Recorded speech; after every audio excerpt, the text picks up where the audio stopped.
venerdì dell'Immacolata, quale giorno migliore per andare a vedere i presepi che abbiamo presentato velocemente, ma qui cominciamo a guardarli tutti, alcuni con dei soggetti molto particolari.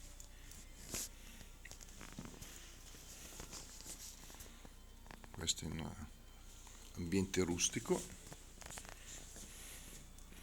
questo è classico con i pastori, e anche questo con il gregge di pecore che vanno davanti a Gesù. Questo molti dettagli, sembra che là è come se fosse la bottega artigiana del Giuseppe che faceva il legnamè, so che si è portato gli arnesi del Laurà. Bello questo, tutto piccolino, molto curato nei dettagli. Chi è i Gain e il Gal? Qui stanno andando, qui è Maria incinta che sta arrivando a Betlemme, anche qua, quando cercano un posto per dormire e anche soprattutto per partorire. Non c'era posto per loro nell'albergo, dice il Vangelo. E dopo, questo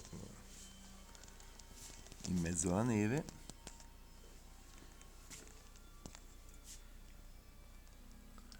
l'asino e il bue. Ecco qua, Gesù bambino in primo piano ovviamente.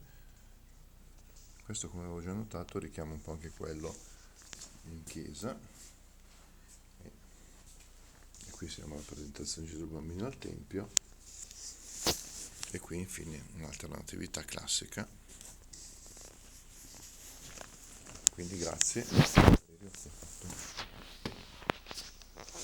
allestito tutto questo bellissimo mostre presepi che raccomandiamo di andare a visitare a Lugnano presso la parrocchia Sant'Azzaro Celso.